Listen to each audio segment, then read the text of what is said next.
夠啦。咁我哋請啲。We have a quorum. Please ask the administration to come in to join us. 申報利益。Declaration of interest, just like last time, right? We're involved in some NGOs, schools,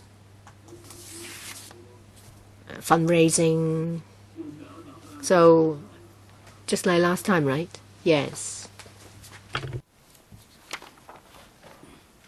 有個小母牛添嘅我。哦，好。小母真係88嚟。我知。呢個There was also one charity. I welcome Andrew, Florence, and their team. I am going to dispense with the introduction. Well, the charity I mentioned was High for Hong Kong. Well, this is chapter 1 of report number 68. The member mainly responsible for it today is Tanya Chan.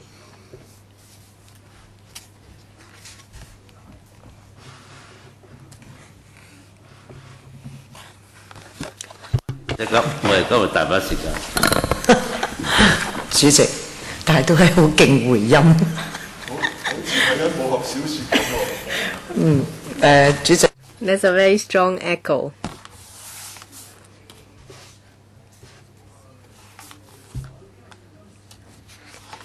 If we have enough time, I would like to deal with part 3, that is in relation to land use.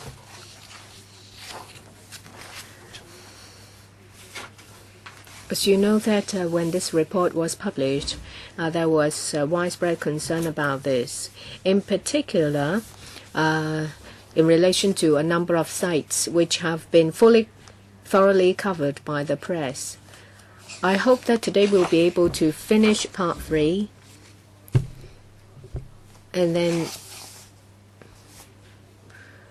we'll see if there is anything about the inner revenue or the Chinese temple.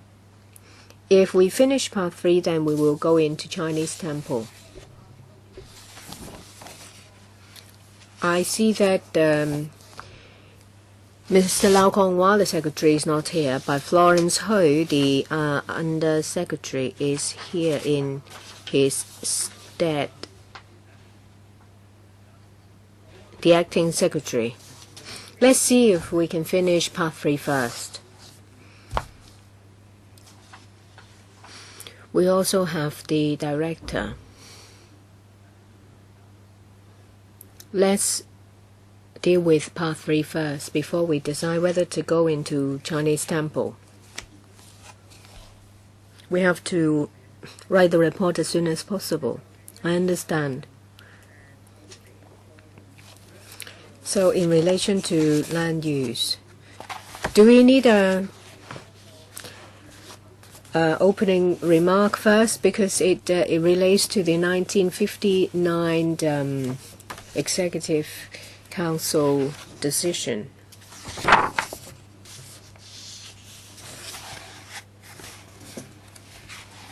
Yes, perhaps there will be a brief introduction so we know. Director of Audit, would you like to quickly go through part 3 with us? That is in relation to land administration. Thank you. Part 3 covers how the government deals with land being granted to charities for operating welfare or social services. In the process, we have looked into 11 sites of land with premium exempted or premium set at a concessionary level for operating social services. We found that some sites have been used and run, but on a commercial basis. Out of the 11 leases, we found that only one says the grantee is not allowed to give out remuneration. We do identify some room for improvement. Only one lease stipulates no profit distribution. Well, according to some of the lease conditions, report accounts will have to be submitted. Government departments will have to obtain accounts for checking, but it has not really been followed up on. So in this regard, more work needs to be done. Between 1993 and 94, there was a lease involving operating of 1993 and 94.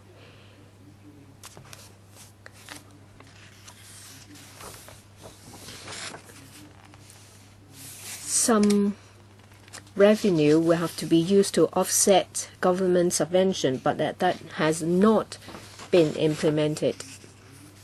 So we have made some recommendations to the Lands Department and the Social Welfare Department so that they can coordinate their work.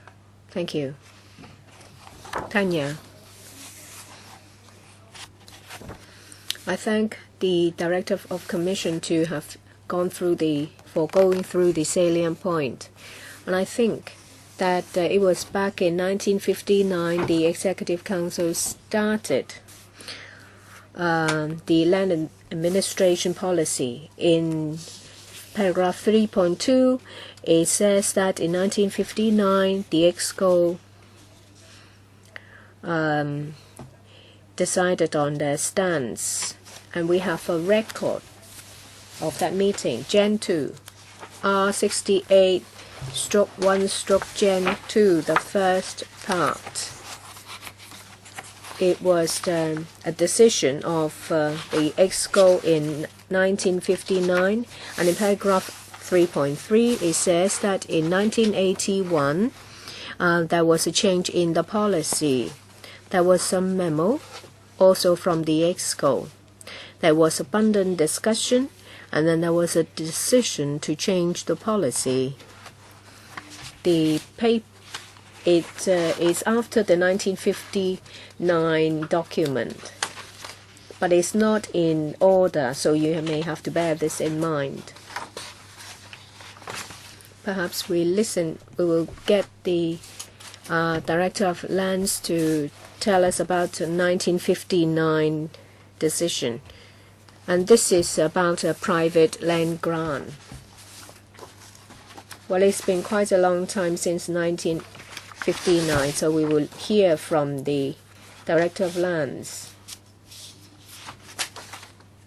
So please explain to us, Ms. Ling. You have the 1959 EXCO paper. We look at the object of this document, of course, from the perspective of today. When I read it, I think that the department responsible for land administration was explaining that different leases will be dealt with differently. If premium was waived, how it would be dealt with, and how it will be dealt with if 1/3 of it was waived. So this is an information paper. It's not the case that the EXCO gave instruction to the then Lands Department to incorporate these terms in the leases. It seems that it was the department at that time reported to the EXCO about what the usual practice was supposed to be. And we explain that notwithstanding the agreement, in every private treaty grant, that is, the land was granted to the organization without going through a tender exercise. If premium is exempted or if discounted premium is charged, then each case will have to go to the EXCO for the EXCO to make a decision to authorize a certain department, usually the lands department, to say grant authorization in their respective categories, say for example old people's home or something like that. And that was the 1959 practice going on. And I do see that there are some paragraphs saying that for these cases it is expected that the profit will be plowed back for the use of welfare or charity purpose.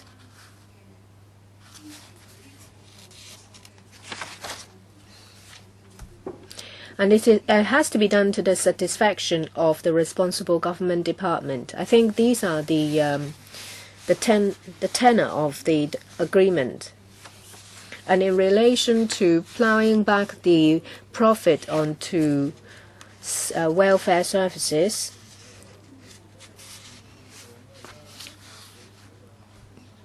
as the Audit Commission said that a lot of these leases do not contain the no profit distribution clause. But for a lot of the cases, it says that it has to be for non-profit making, which means that you can't distribute profit.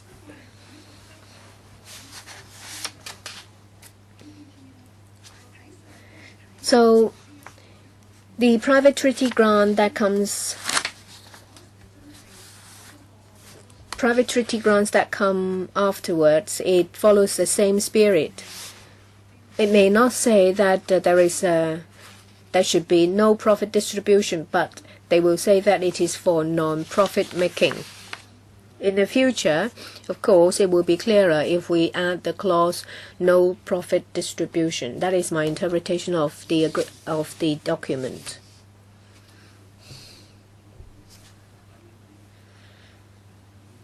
We touched on this policy. That's in the case of hospital. I don't remember whether it's St. Paul's Hospital or St. Teresa's Hospital.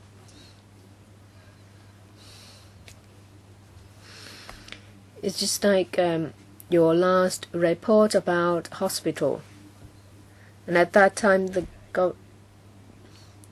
administration did not say anything about it being used on other non-profit purposes. But I think still it is quite strict. Do I remember it right?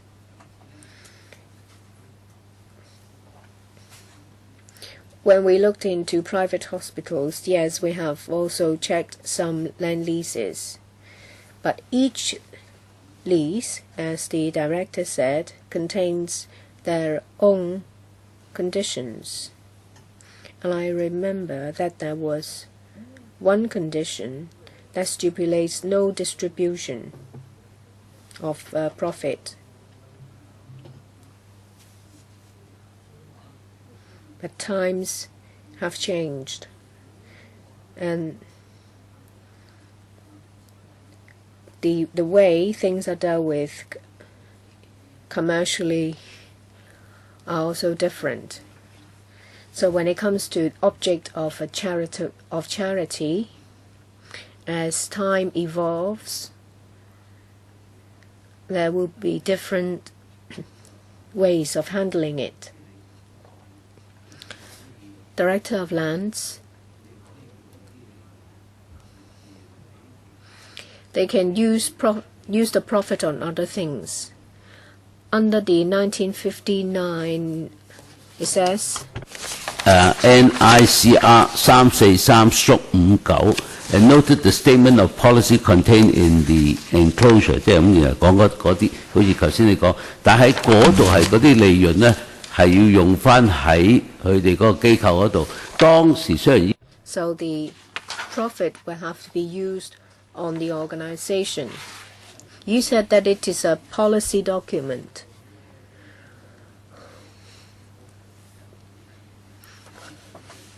Every time an application is made to the EXCO, you have to make it very clear how the case is to be dealt with. But it doesn't mean that other organizations can use 盈餘啊各方面，因為喺呢一方面咁你就跳出咗。these organizations can't use the profit. That is very clearly explained. That's the policy in 1959. It is difficult to accept that you said times have changed because there is a framework set down in 1959. And every time there is an application stating out its purposes.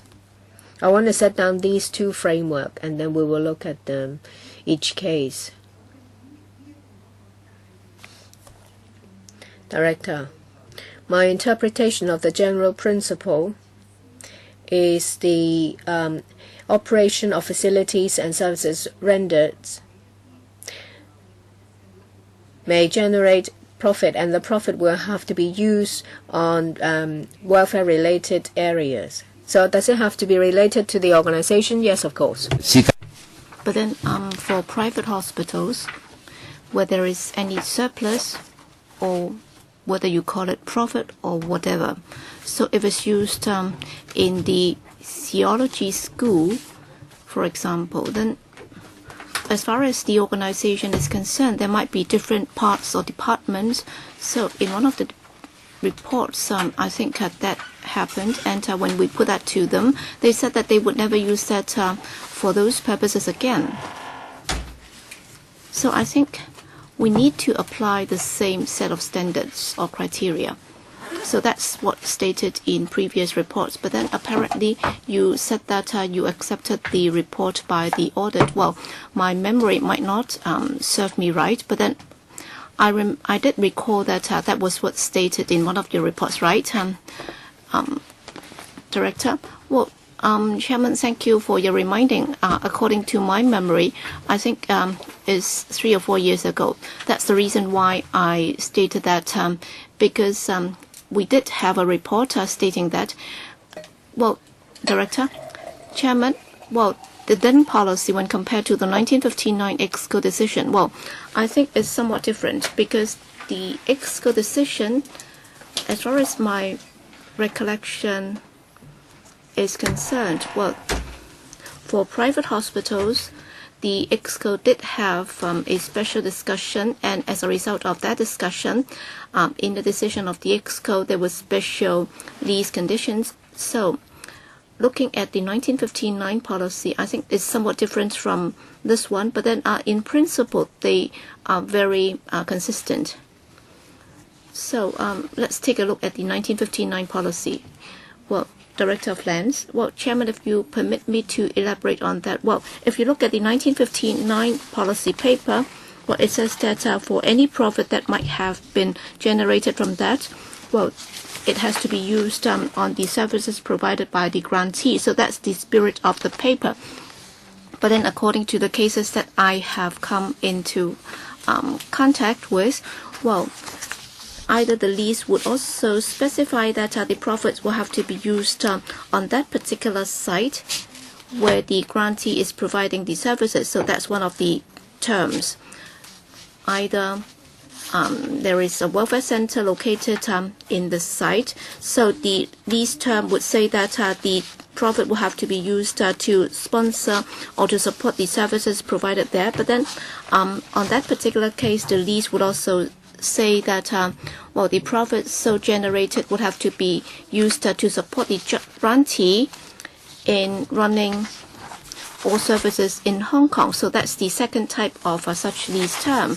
In fact, there is a third clause that is possible. It would also specify the services in a particular area provided by the grantee, whether it's education, healthcare, or religious services. But then the overriding principle is that the grantee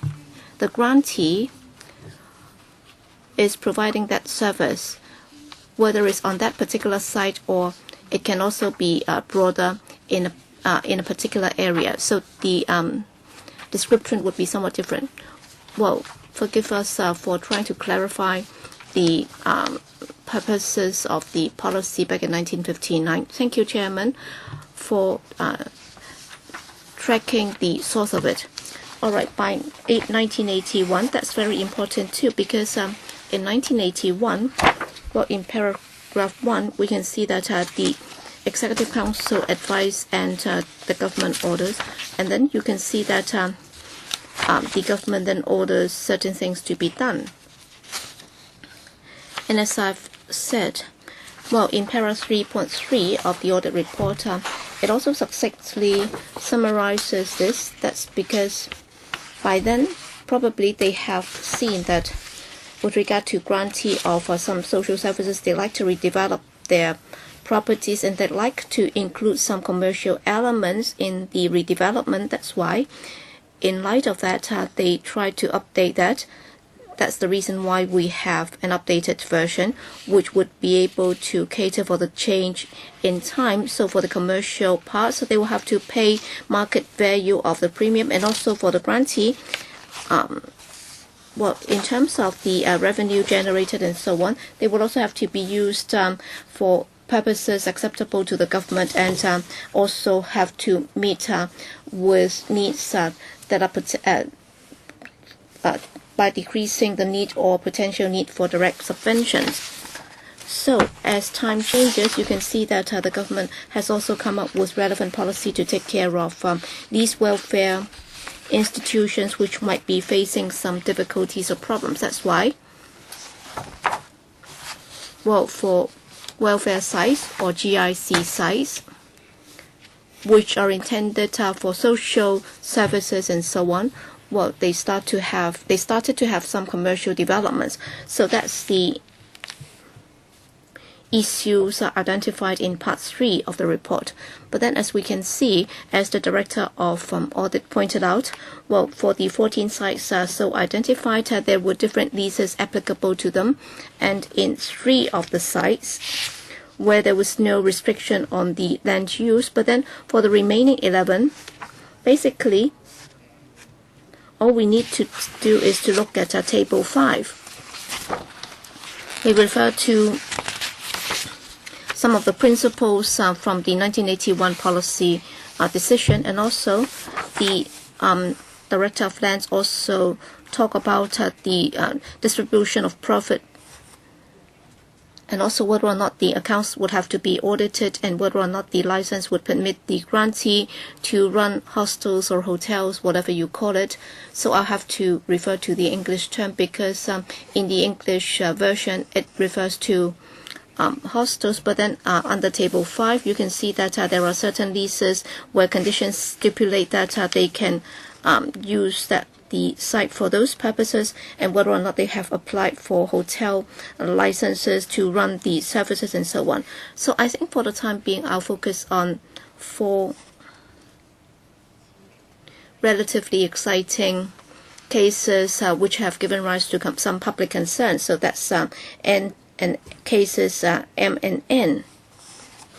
I suspect, I guess I know who they are, because I've printed out the relevant leases and also the relevant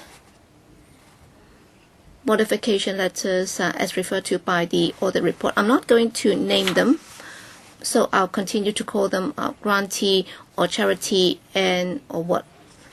If you need to name them, we can just refuse to listen to the names. If there is a need for you to refer to the names, then of course you can, or else we'll just refer to them as cases M and N. And if you inadvertently refer to the names, it's okay.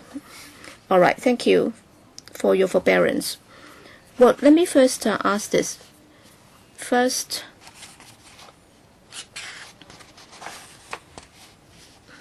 let me start with case M. Okay, so for case M, that's case 1. Well, in this particular case, let me first give you the background. It has a long history. Okay, so back in 1991, the site was granted with an occupation permit.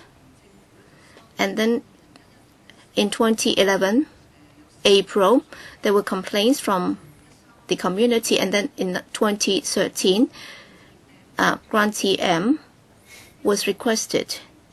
All right, this grantee, when compared to the dozen or so leases, so what's the difference? Because the grantee by himself, so there were 14 cases. All right, for this particular grantee, he is the only grantee who's not directly the charity or the charitable organization. In fact, in itself is limited by guarantee. That's why it's somewhat strange in terms of the composition, because if you look at the other grantees, they were either by themselves the charitable organizations, but then this is just a company limited by guarantee, so it's registered with the CR. But then I'd like to clarify that it's not really a Section 88 organization. All right. So Director, Commissioner for Inland Revenue, because there is a difference or distinction between the two, right? So you're referring to that particular grantee. So it's the grantee for case M. So it's grantee M. So can we put it to the Commissioner? Commissioner for Inland Revenue, can you tell us whether or not grantee M is a Section 88 organization? Well, according to our records, Chairman, grantee M is not a charitable organization under Section 88 of the IRO. Oh, sorry, yesterday whenever there were names of the grantee, I tried to print that out because I searched for a long time, and there is no reference to limited company. All right? Then I'd also like to reconfirm this, because in the papers, I noted that the Lands Department, i.e. the Director for Lands, explained that in the lease, there is no specific condition to require what kind of clientele would be permitted for this particular grantee, and also the level of services, and also the level of fees and charges. And therefore, she's of the view that it's difficult to do this, even if it's a commercial operation as a hotel, to say that there is any breach of the lease conditions. But then when I looked at site M, I noted that there was some differences from what the Director of Lands just said, because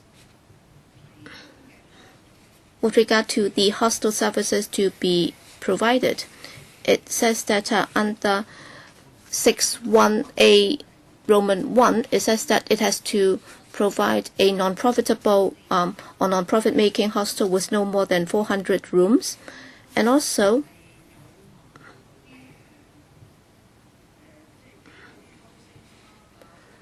there should also be ancillary facilities for housing staff, and also staff employed in the hostel and ancillary offices as may be approved by the then Director of Buildings and Lands. All right, by hostel, it means that part of it would have to be used for the specified personnel as stated in the lease. And if they just rent out all the rooms to customers or hotel guests, then starting from 1991 when it started the operation for this particular site, so whatever you call it, whether you call it hostel or hotel, so did they provide such accommodation to the dedicated or specified personnel in the lease, Director? Well, according to my interpretation of this particular lease and the relevant terms, well, it refers to the non-profit making hostel with no more than 400 rooms. On top of that, they also refer to domestic quarters for housing staff and workmen employed in the hostel. That's why our interpretation of this term is that the hostel in itself did not specify what kind of clientele will have to be served. But on the other hand, for the workers of the domestic quarters as to whom they would be required to serve, those would be the staff working in the hostel. So that's our interpretation. That's why for the hostel services and also the clientele of the hostel, indeed, in that lease, there is no such clause. But then what about the workers or domestic quarters for the relevant personnel? Have you looked into that? Well, Chairman, I believe our colleagues did not specifically look at the domestic quarters because applying common sense, once they are running this hostel, then for the housing staff and workmen, well, the part that would be used by them would be very limited. Okay, turning to another part.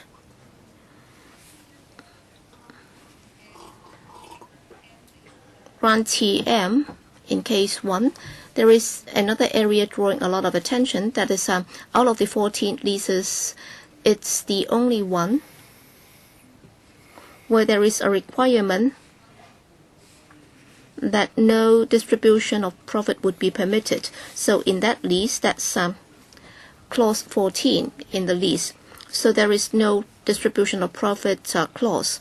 So my question is, how come only grantee M has this clause? What happens to the other leases? Why do they not have such a clause? Director? Well, for the specific reason, we do not have any records stating why this lease has this term and not for the others. Well, I'm just second guessing.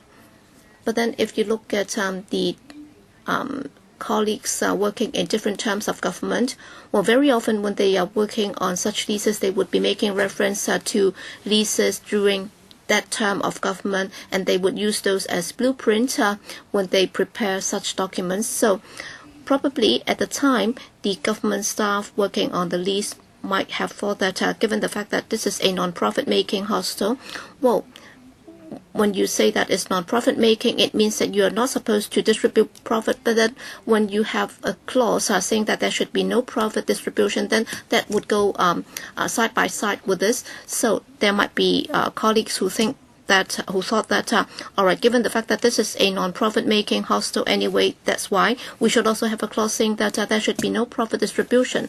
Well, probably that might be what they had thought about. Tanya? All right, clause 13 in that lease is about submission of statement of accounts. So that's also stated in table 5. So that's part 2, which says that in appropriate circumstances, in other words, upon request, the grantee, starting from the commencement of services, all right, as soon as the services and facilities have commenced, then the grantee might be required to submit a complete statement of account every year, which has to be audited. So my question is, it only refers to the director. So is it the director of lands? Is it the responsibility of the director of lands? Director?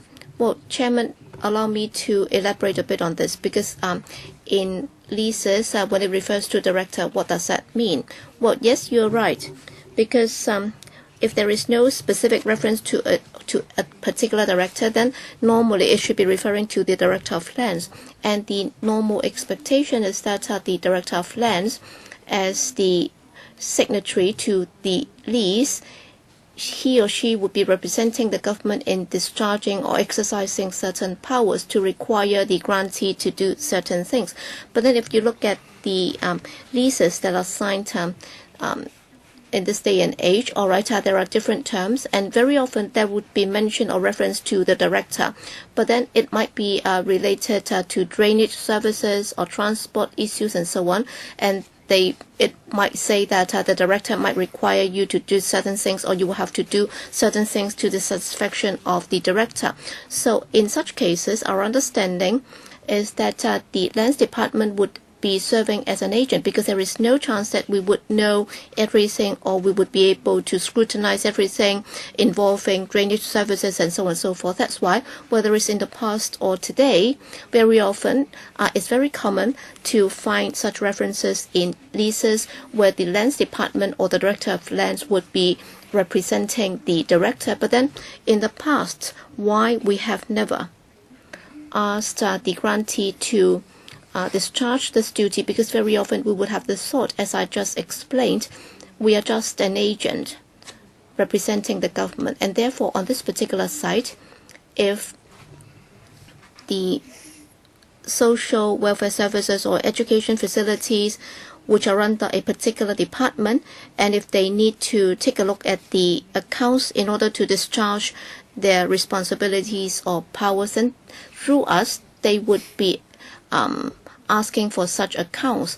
That's the reason why we haven't done that before during the past years. But then, as the Director of Audit just pointed out, in 2014, after the last PAC hearing on private hospitals, we did come up with a set of guidelines or protocol as referred to in the report,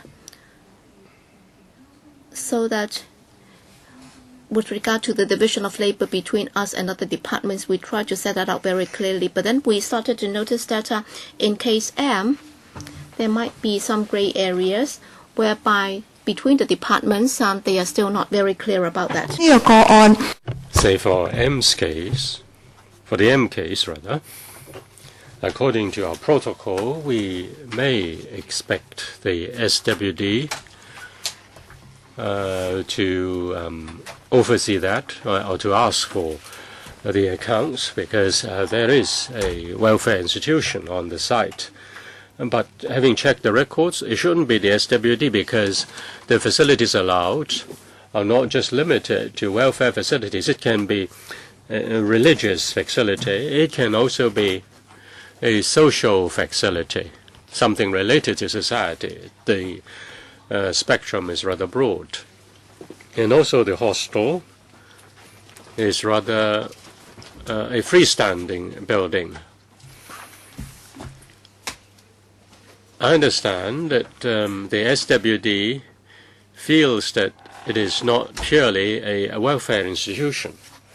In the future, when there are when we have come across similar leases with areas which may be rather ambiguous, then the Lands Department will have to follow the letter of the lease. Since we have not been able to find a more suitable department to look at the accounts, we will take the step to ask for the audited accounts. Well, this is our arrangement. I have to admit that. Concerning case M, in 1988, the piece of land was granted with a premium of just $1,000. Until 1989, you gave them the right to spend the profit on other non-profit activities.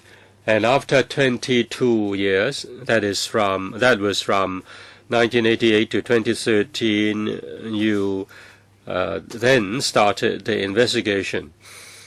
Now you say that you enforce your land policy, but you granted the lease.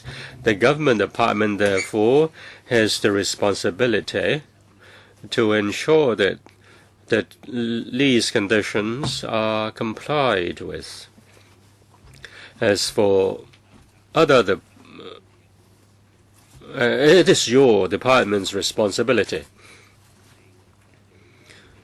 in respect of the lease conditions, whether the lease allow them to build a hostel, to run a hostel. Is it your question, Ms. Tanya Chan? Yes, thank you, Chairman. But you say you're not sure which department is responsible. Now, since you are the gatekeeper in the area of land policy, then you should do it. Am I correct to say so? Chairman, I dare not say you're wrong. Well, in the PAC, we try to find the facts. We are forward-looking as to how we should do in the future. Let's don't say who's wrong. Is there any omission? As far as the lease is concerned, you are responsible for enforcing the lease conditions, aren't you?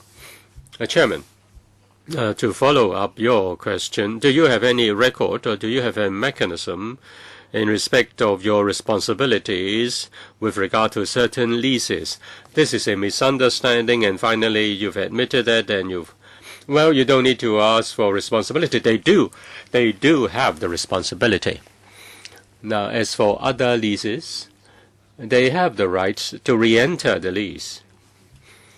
Say for developers, for private developments, if there is any breach of conditions or the intent of the lease, you have the right to re-enter the lease. But for 22 years in this case, you have not done anything, or you have not asked other government departments to do something. So is it an oversight? Or you don't know who should do it? But you are the gatekeeper. You approve the lease. It's very clear that there was a policy since 1959. From 1959 to 1988, there was the policy. The year 1988 is the year you granted the lease.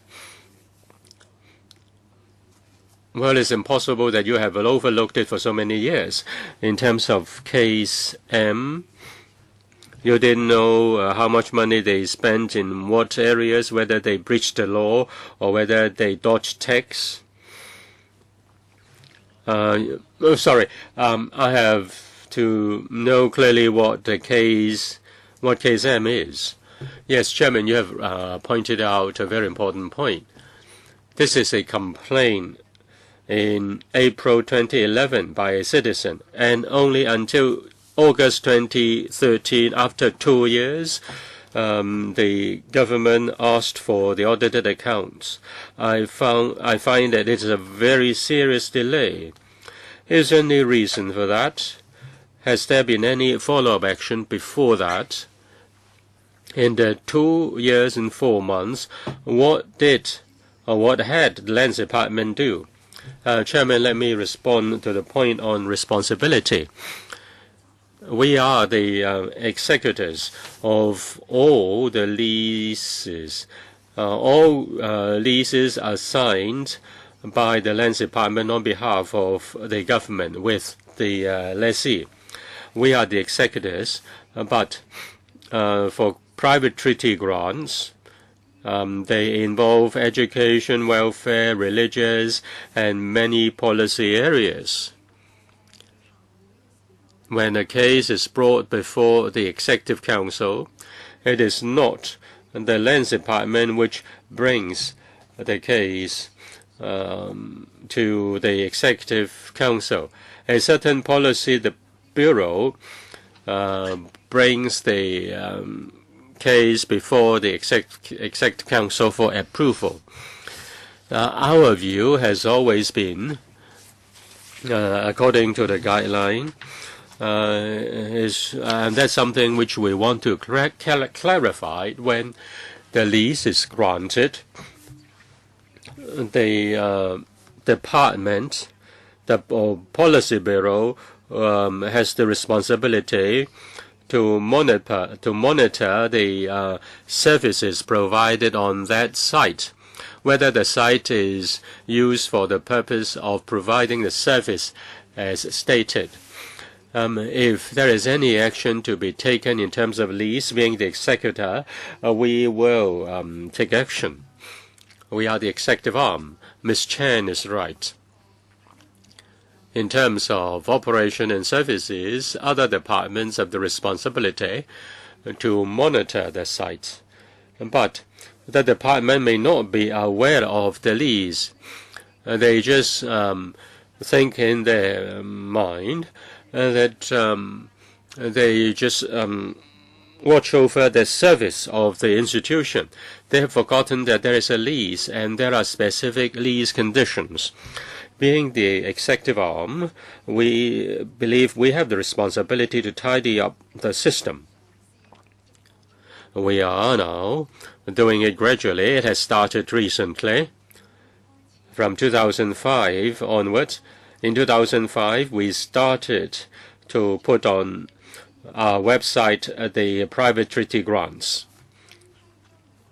We want to identify all these leases, analyze those leases, how many sites are related to education, how many related to social welfare, what the terms are there. This is to remind the departments concerned. And in the process, we may be able to identify gray areas similar to those in Lease M. We hope that this can improve the work. Thank you very much for the clear explanation by the director. In terms of the responsibility of departments, there is no clear system as to who is to do what. I think we will explore this point in our record. Now, since you are the gatekeeper, we do have to find the way forward. This is a follow-up, and that is in respect of letter of approval, 13th of June 1989, concerning the above lot. There was a change in respect of no distribution of profit. On the site, on this lot, if there is any profit arising from the facilities, then the profit will have to be used to enhance or expand Charity M, the church, charitable services. So from an institution which is purely to run the hostel to cover the mother, the profits will be used to support the charitable activities of the mother. Now, the institution was asked to provide the financial accounts. After a certain year, maybe 2015, if I can remember it correctly, in 2014, yes, 2014, I have a paper. I think it is about the time, correct me if I'm wrong, the Director of Audit. In the general information of the financial accounts, there is a paragraph which says into a declaration and confirmatory assignment, whereby the company 即係而家持有嗰個地段嘅嗰間公司 declare that 嗰個 income 咧有 definition 嘅，但係我而家就咁講 income 先啦嚇。have a definition. 係從嗰間酒店嗰度得嚟嘅 income。The income from the hotel. Church and the company assigned all the income to the church, and to the extent necessary, declare that the company hold the same unto the church absolutely. 我就想問下咧，就住呢 On this part, does the Lands Department ask for the relevant assignment? In 2012, I have not seen any other documents apart from this. I just want to know whether the Lands Department has asked for supporting information. Director of Lands, Is it possible for Ms. Chen to tell us which paper is she referring to? I obtained it from the company registry. We don't have a copy of this document. It's very simple. The Director of Audit, do you have a copy? If not, then please Xerox a copy to all the people here. Is it about the $16 million? No, Chairman, not just this. Just a simple paragraph. They say that all the profit arising from the hotel will be assigned to Charity M. According to the audited report, no document or relevant information supported this. That is in... give me a minute. Case 1, English version of the report, page 57.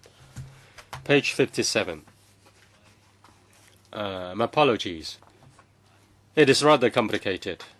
Page 57. Chinese version, page 43. This is about case 1. Now it is said here at the letter half of paragraph 3, there was a letter of approval 1989 in respect of the use of income derived from the hostel.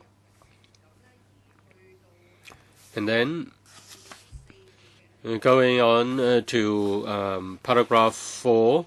Paragraph 4 is about the use of income from the hostel. The Wesley in the report. And there were 2 letters issued to the Lands Department, May 2014 and 2015. The grantee M confirmed that all the income derived from the lot would be used in compliance with the letter of approval. And they have given a letter. So have you asked for any documents in this regard? In the audited report, in the company registrar, it is said that there was an assignment assigned with the Charity M. This is important evidence, a piece of important evidence. All the incomes from the hostel will be given to Charity M for charitable purposes. I want to ask the Lands Department whether this is trustworthy, and second, what has been done to confirm this. The Director of Lands. As said in the report, Mr. Chairman, in the second half of 2013, we asked the grantee in respect of the hostel to provide the audited accounts to us. They have provided 2013, 14, and 15. And the operational accounts of the hostel were given to us.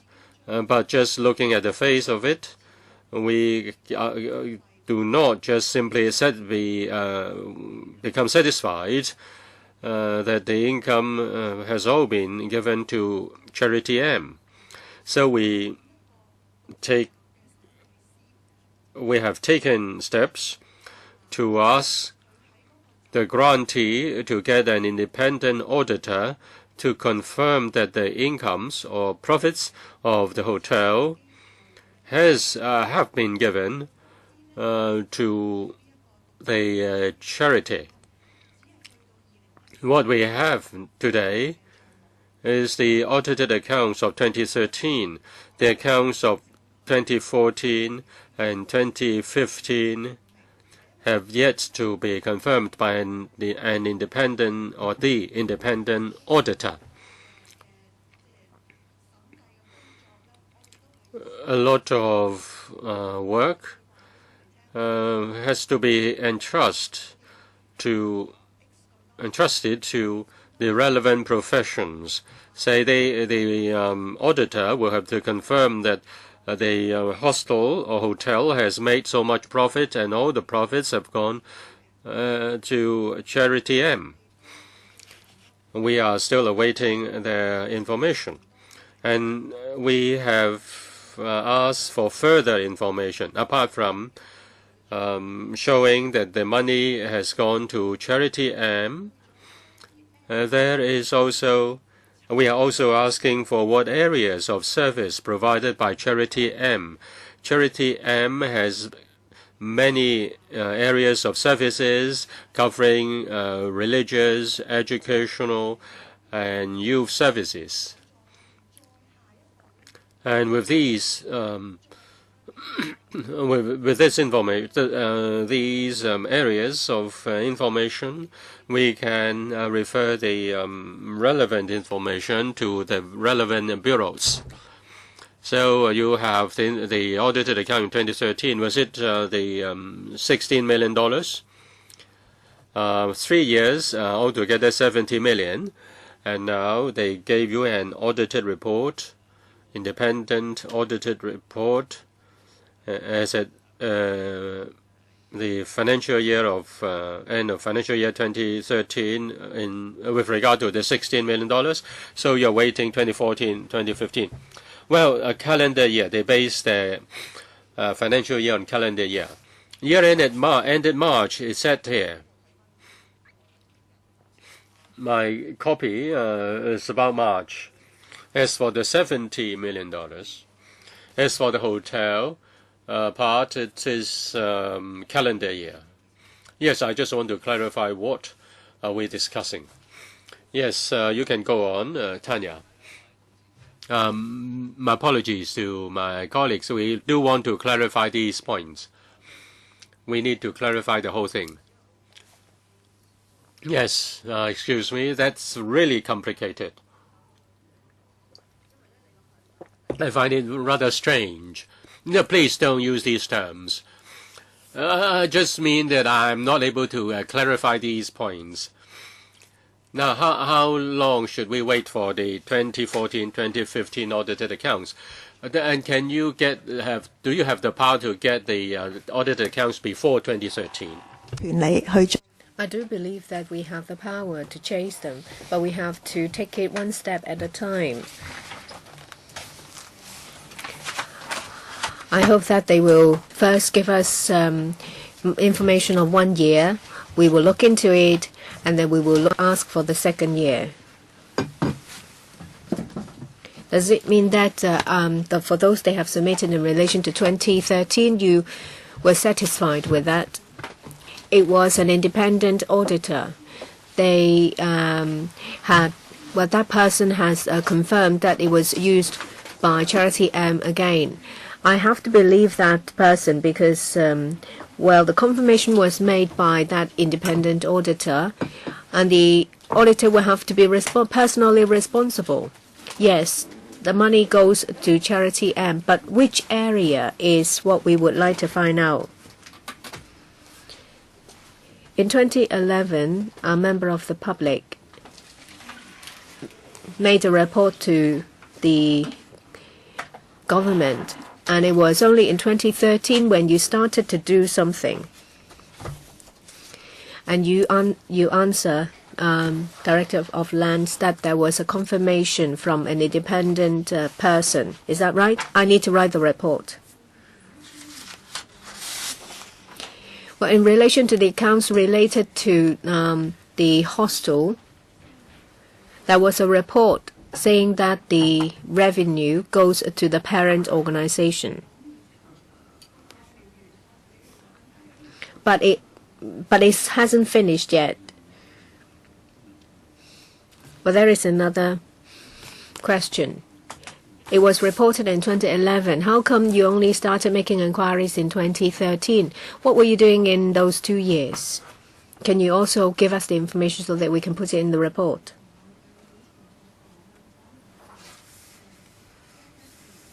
Maybe it's like what I said before. After 2011, there might be some argument amongst government departments as to which is responsible for asking for the accounts. Well, we have to compile the report, so you have to give us the information. Can you also tell us which department, bureau made the application in 1998 to the EXCO? It might not be you. It was 1998 to the EXCO. Which government department made the application?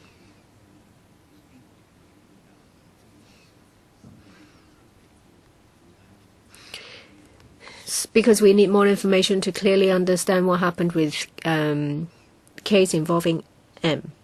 I have a question for the Lands Department and the other one for the IRD.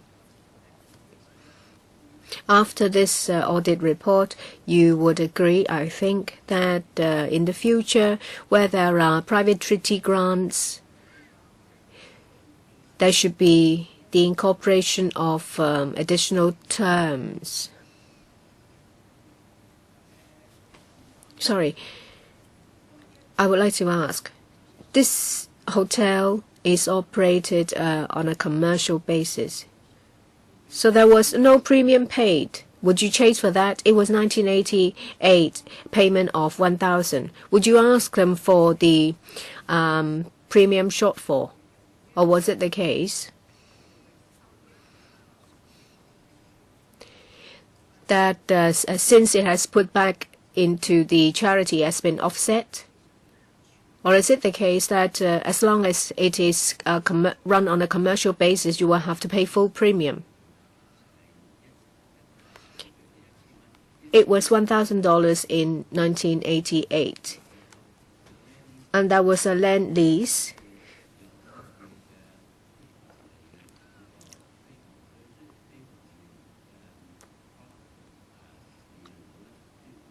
Requiring all the profits will have to be plowed back.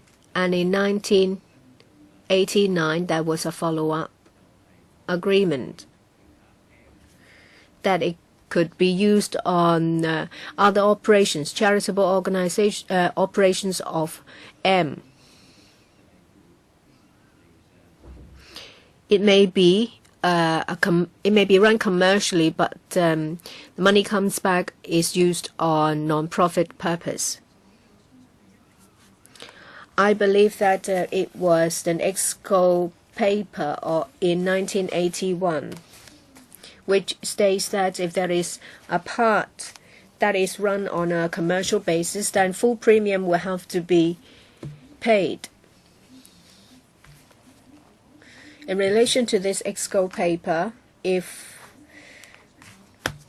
a charitable or if a non-profit making organization has a piece of land which was given to them by the administration, the government, if they would like to ask the help of a developer for redevelopment, and if they obtained income from the commercial part, then it is a commercial part because a developer is involved and is run on a commercial basis, and that part will have to be covered by full premium. Let me give you an example. Recently, we have been to some district councils. In Tsim Sha Tsui, there was a Mariners Club. It wasn't done by the private treaty grant, but I only want to use it as an example to elaborate the spirit of the 1981 EXCO paper. The Mariners Club caters for seamen that arrive in Hong Kong. Hostels or accommodations were provided, but there was redevelopment. A developer was involved to turn it into a hotel that is run on a commercial basis. If the lease was modified, then full premium payment will have to be made. because there was a developer and the hotel part is profit making. I don't want to ask further questions, but I would like to raise this point.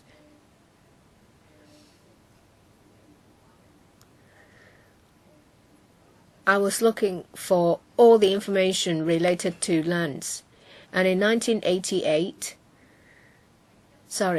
it was 1988, 2nd of December,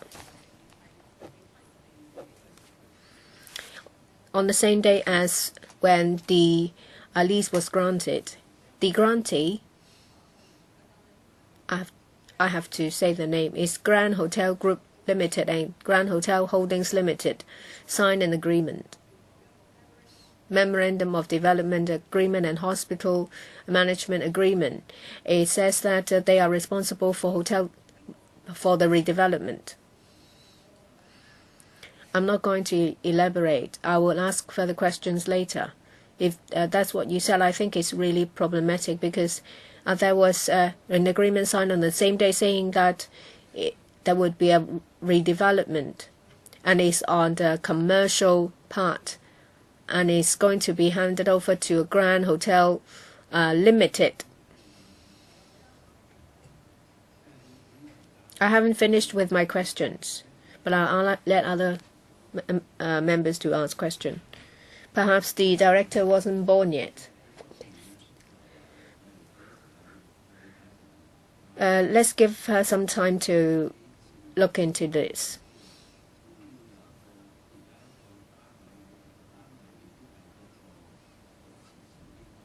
There would be a party. The party may not be a charitable organization. So what about apportionment of profit?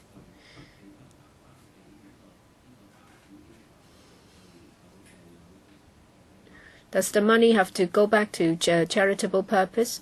And I think that is the case of the Scouts Association as well. And at that time I was involved with the Scouts Association. That's a declaration.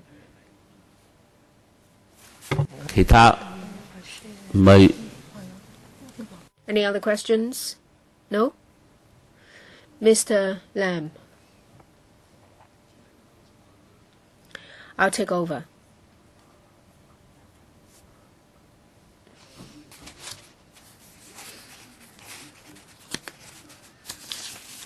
I would like to first understand this. At the beginning, the Director of Lands made an opening speech saying that it's not an instruction, that is the EXCO paper. Can you elaborate? What's your understanding? You said it was an expectation, not an instruction. That is in relation to profit distribution and for charitable purpose. It was the 1958 policy.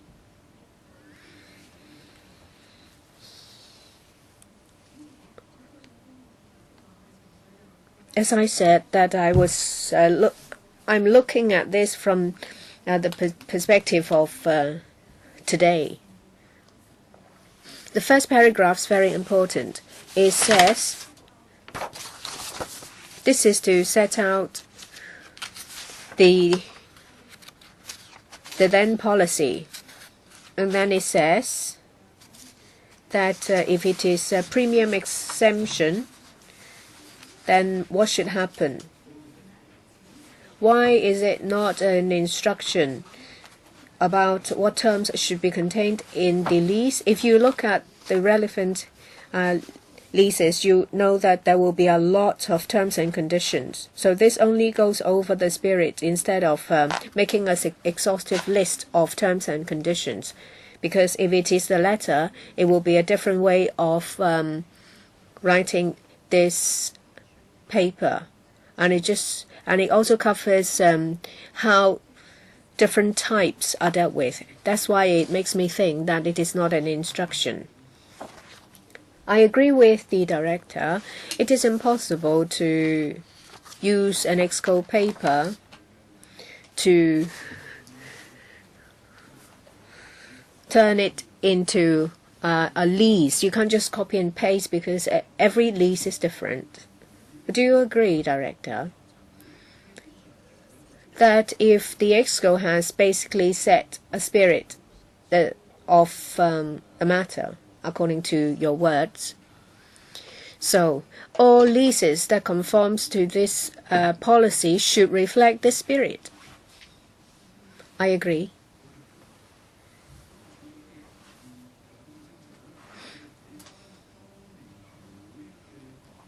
Let's look at the EXCO paper. Gen 2. Land policy. C Roman 1 non-profit making or other welfare purpose.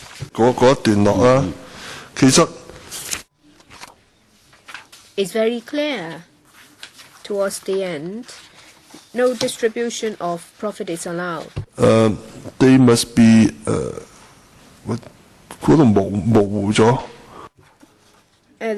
It's blurred there. Anyway, used for welfare services. I don't understand. If this is not an instruction, what is it?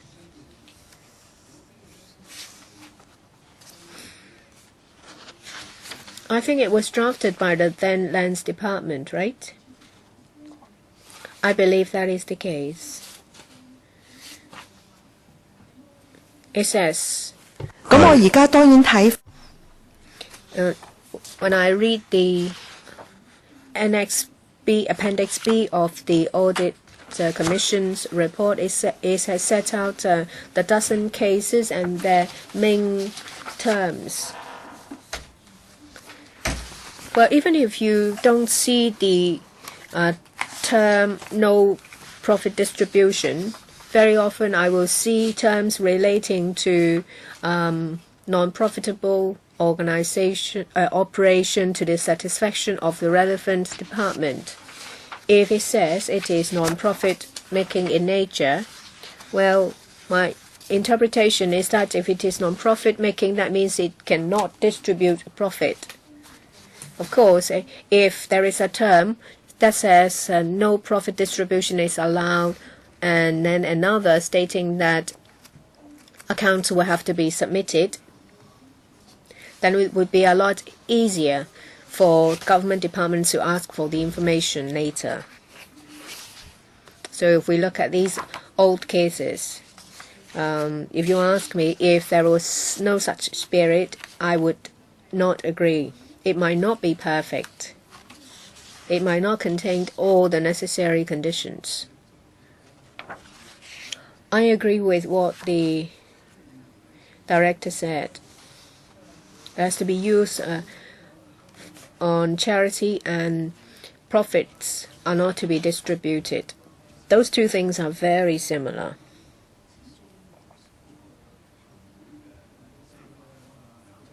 But the way the paper is written is very clear for the Executive Council. And if there is a term that says submission of audited accounts, it would be clearer. Yes, I agree with the director.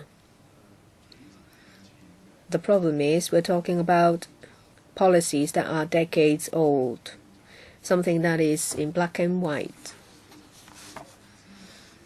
And over time, because of some unknown human factor,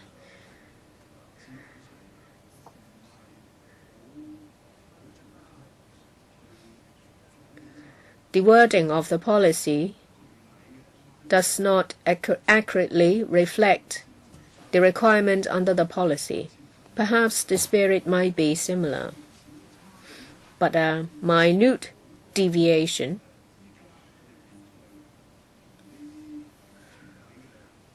result in controversies we have in front of us. What is meant by profit distribution? Do they have to submit audited account? Because in a lot of leases there is no such thing. Say in table 5, at least half of the leases don't require submission of audited account. If you do not require that, how do you know where the money has gone? Is it the case that as long as there is a letter confirming that all the profits made are plowed back to charity business, charity areas of the organization, and then you're satisfied? Don't you think this is a loophole? If everything is written properly, do you agree that it would have prevented the controversies we see before us today? Of course, it will be better, more desirable to have everything written down. That is from the perspective of nowadays perspective. Majority of these organizations are non-profit organizations serving Hong Kong for a number of years. But would it mean that they won't be cooperative? I won't say that. But from now on, that's what we will do. Even when there is no clause requiring submission of audited account, then I would invoke other terms. Say it is a non-profit making organization, or it says it has to be done to the satisfaction of the department. Then I would ask for the audited account. They would like to approach it in a different way.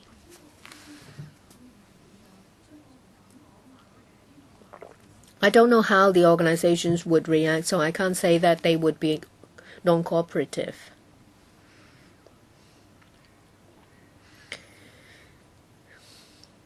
Going back to Mr. Lam's question, that is the policy of 1959, that is no profit distribution. If you apply it to case M, that would be good. Because 1988 follows the 1959 policy.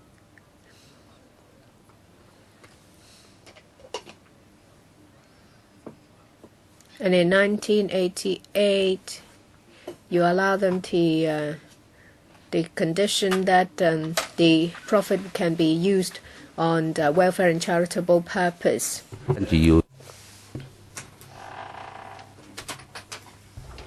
So they will also be required to submit auditors' reports and so on. So that follows the spirit of the 1959 document. And then for the others under Table 5, as the organizations as is spelled out here, well, that's been very clearly stated. But then in case M, you also try to tie that in with the 1959 policy. Is that right? Thank you, Chairman. It really depends on the case referred to in the audit report. If you look at cases M and N, obviously they are later cases, and if clauses should have been there, well, whatever we can, we try to insert those clauses. And then we, of course, will try to make sure that the lease will reflect the intention, as I just said. If there are certain clauses where we can request for further information from them, we will attempt to do so, and we will be working that out with the relevant policy bureaus and departments. But just now Mr. Lam asked you, so if you look at the 1959 land policy, you will have to comply with that policy, even if you have not spelled that out in the lease terms. But then basically when the organization applies to the EXCO for land grant again, then you will try to spell that out in the lease wherever possible. Is that right? Yes, in particular, where there are later cases, that would be properly reflected in the lease. Chairman, in fact, what I am concerned about is this is a long-term policy, right? So for a government's policy, it should be followed through as far as possible so as to ensure that the policy intention is followed through in implementing the policy. But then later on, for whatever reason or in interpreting the policy, certain personnel might have taken some shortcut, might be just 5% in doing his job. When this is followed one after another, then there would be departure from the policy, and the longer it takes, the farther you are moving away from the policy. So by the time when you have colleagues taking over from that, they would find it rather difficult to follow up on this. I do understand this, because the problem did not start with the incumbent director of lands, but then given the fact that you're in the post now, you are required to explain on behalf of your predecessors and department, and you said that you did not have the information, or there's no indication that the organizations were not cooperating, because they would all be prepared to submit or furnish information. But then if you look at the audit report, para 3.12, so para 3.12 on page 54 in the English version. So, well, as mentioned before, for all the 11 leases, there were indications that the former hostels had been converted, and well, the audit would require them to furnish information, and it show whether or not there was any profits and how those profits would have been used. But then according to the SWD and the Lands Department's records, no hostel accounts had been received for leases H and J. As for leases M and N, the accounts had not always been obtained. And in audit's view, there is a need to obtain accounts from the 4 grantees for monitoring the use of profits derived from operating the facilities on the land lots. Okay, so the problem is, Director, there are 4 land leases requiring them to submit accounts, and yet they have failed to do so, or they have not been, or they have not always done so. And you say that there's no information to show that they are not cooperating. So is it that you are a bit overly optimistic, Director? Well, later on, the Director for Social Welfare might supplement, because there are such cases in which the lease would require the grantee to submit accounts, but then have they really failed all the time? Well, because in some cases the services would also require them to submit accounts to the SWD. Would it be that they have already submitted the accounts on that occasion, and therefore they might not have acted in accordance with the lease terms in submitting the accounts to the SWD? Well, I'll leave that to the Director for Social Welfare later. But then we are looking at the leases, okay? So if the lease requires them to submit accounts, and if they fail to do so, then in terms of enforcing the lease terms, well, for a very long period of time in the past, I admit that the situation has been far from desirable, because as I've explained before, amongst various government departments with regard to the land leases and also the facilities on the site, as to the division of labor amongst departments as to who would be required to enforce them, is not clear. All right, with later leases, despite the fact that the terms are becoming more clear, but then given the fact that some of these leases have been signed a long time ago, so we really have to exchange information in order to remind one another of our responsibilities. And indeed, we might not have always done so. That's why there might have been omissions in the past, and this is something that I would be prepared to admit, and we would have to be forward-looking in doing it and taking it forward. Well, before we ask the SWD to respond, can I ask the Director of Lands to respond to the core of my question? And that is, out of the 11 leases, there were 4 which required the grantees to submit accounts, and yet they have not always done so. And you said that for the remaining ones where no such term is provided, and you are expecting them to be cooperative. So are you really overly optimistic, because there is no such requirement for them to submit accounts? And even for those that are required to submit accounts, they have not always done so. So how can you expect those who are not required to submit accounts to do so? So is it just a good intention on your part? So what kind of statutory power or lease terms which would give you the power to require them to submit accounts. And if they fail to do so, then how can you tell whether or not they have really used such proceeds in welfare purposes or charitable purposes in order to be in line with the spirit of the EXCO decision? Well, Chairman, as I said, I dare not say that they are not cooperative because we haven't attempted yet. So we have to be fair to these organizations. But then if there are indeed such terms in the lease, for example, you have to be non-profit making, you have to do so to the satisfaction of the government, then we will have to enforce these terms. And then I always try to be positive about these reports because very often after the publication of the audit reports, there would be hearings and well, in fact, they might be listening in too. So we have to look at the matters and also the organizations. After all, they are trying to serve the community of Hong Kong. So I would not just presume that they are the bad guys. So we hope that they also have the proper understanding of this so that there would be no misunderstanding. So I would assume that they are trying to cooperate. So I would not presume that they are not going to cooperate. Okay, Director, thanks for looking at these organizations in such a humanistic manner because after all they are providing charitable services in Hong Kong. That's to be confirmed. But then as to the question put to you by Mr. Lam, that is under your powers. So you are the Director of Lands and you do have the power to order these organizations, whether or not it's included in the lease, because you do have very extensive powers, because you can call that extension, you can call that condition of grant. So the Director of Lands does have very extensive powers,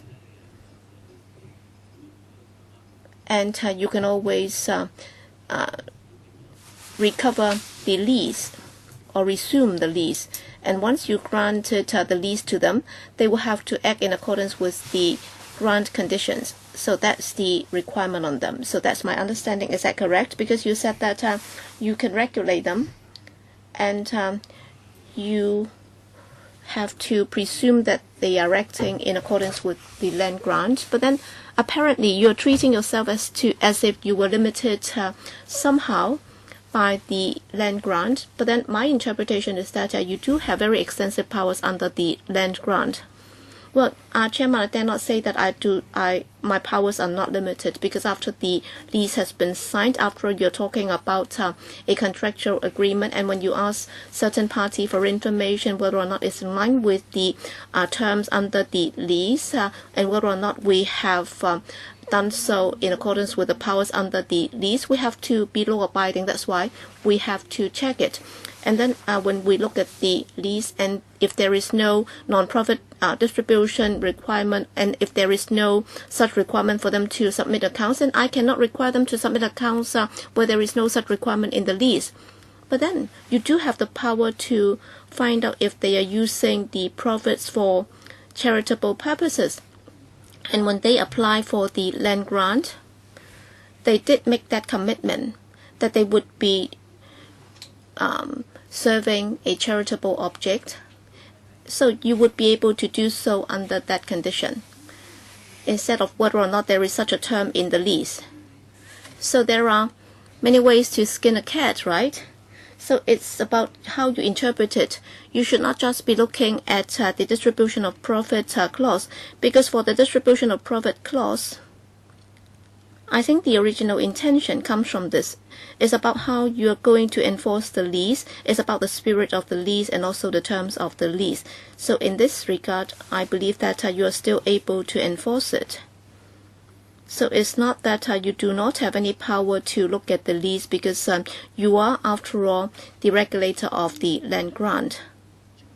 Well, in accordance with the lease, we will try as far as possible to exercise our powers under the lease. For example, if the lease term dictates that they will have to provide charitable services, then, so that would allow us to take action accordingly. So that's the core of the question. So in your answer to Mr. Lam's question, I think we need to tell the public very clearly, as well as the organizations, that we dare not say that your powers are unlimited or unfettered. But then you can always re-enter the site and ask for the lease to be resumed. Well, Chairman, I'd like to respond to the remarks by the Director. So we should not presume that there are any irregularities or that they are not going to cooperate. All right, that might not be entirely wrong, Director. But then, after all, we are exercising public powers in dealing with public matters, right? All right, we can always presume innocence. But then whether or not people always act in goodwill, that's subject to debate. But then for internal regulation and how they deal with matters, would that always be incontrovertible? And as a government department, you should have acted in accordance with the relevant public policy, the laws, and also statutory powers in discharging your duty to act as a regulator, right? So if we presume, even if that's not clearly stipulated that they would always cooperate, then you can just put aside the lease. All right, you are a charitable organization. You should have been a good guy. So you are a charitable person, and whatever we ask you, you would answer the question, right? Should that be the case? No, of course not.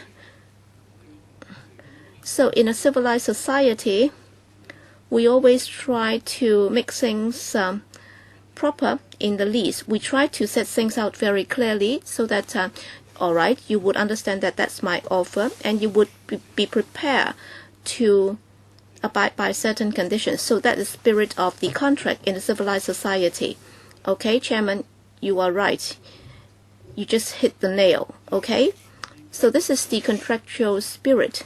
And in itself, the Lands Department could have cited the EXCO's requirements, all right?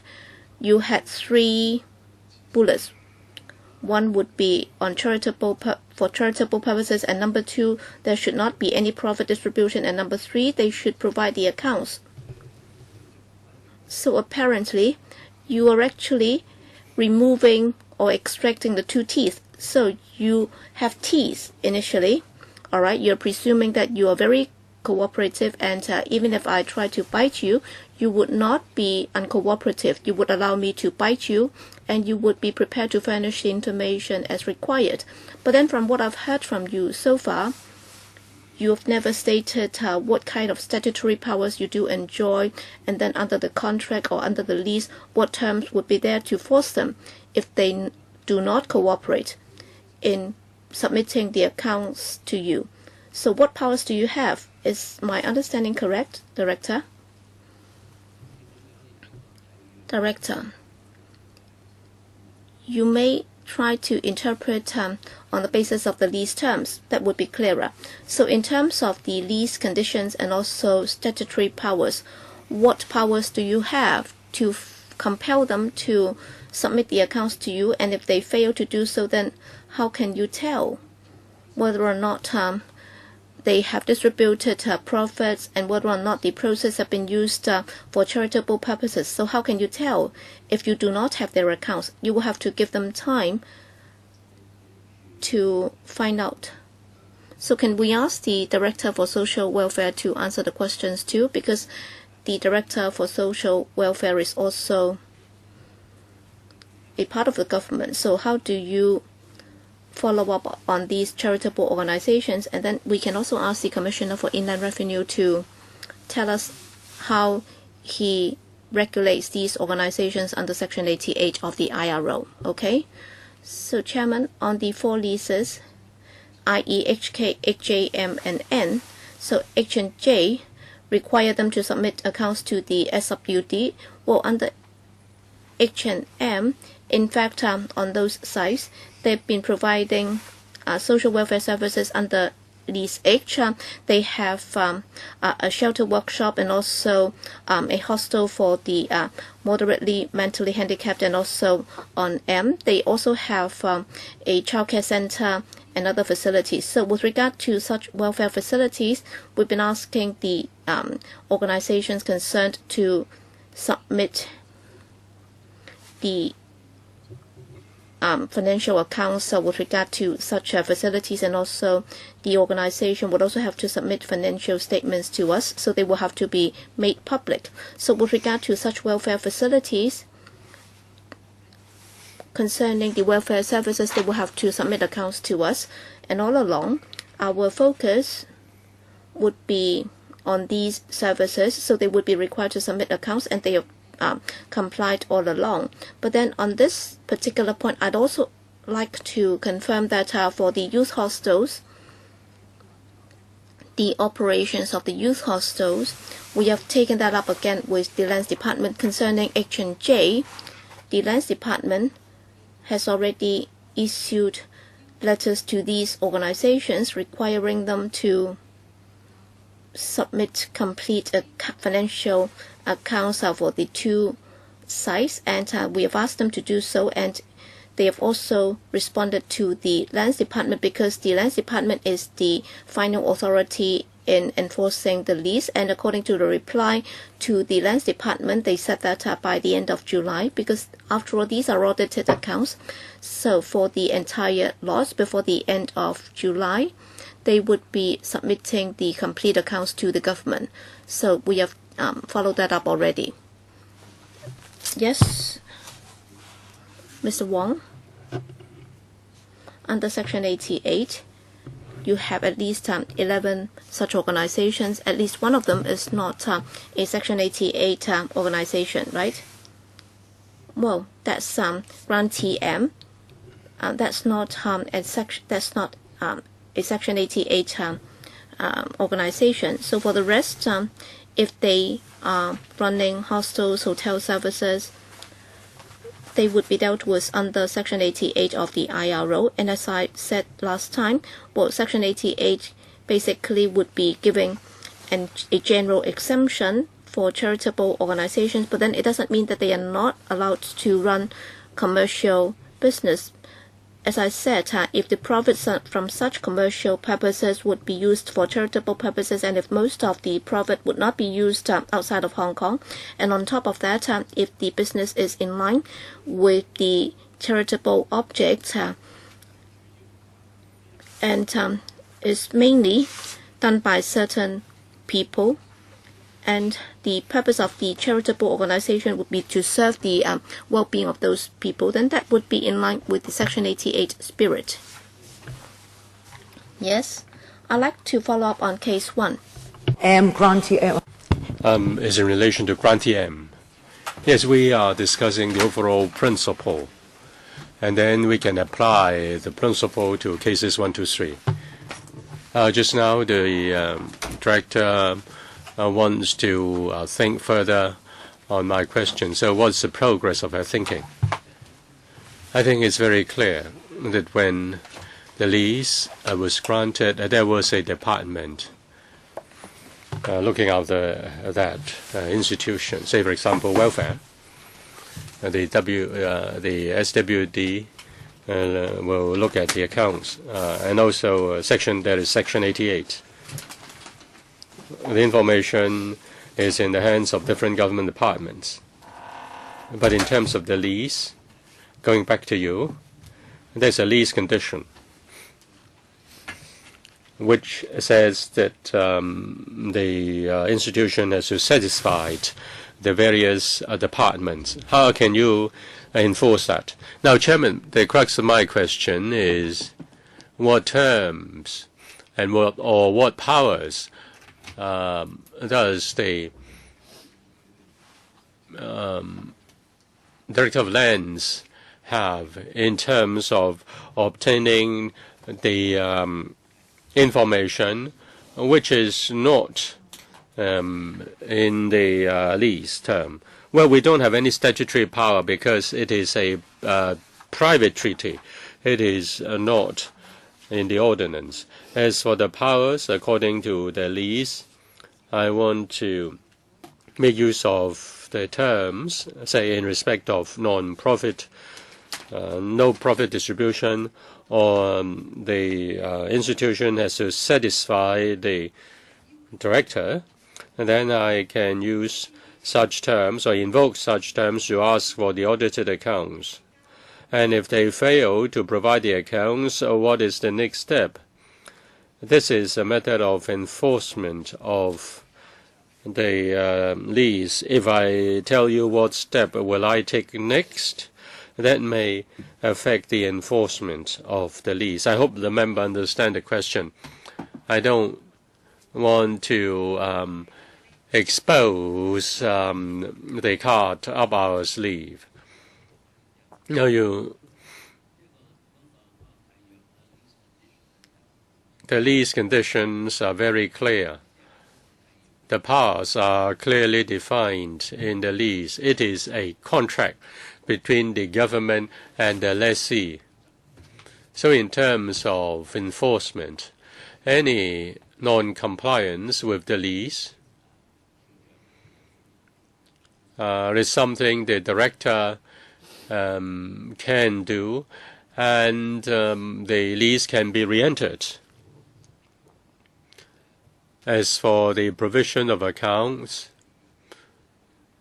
then it still have to be interpreted according to the terms of the lease. So it's also about lease enforcement and compliance with the lease. Is it correct? Well, Chairman, it is correct, but I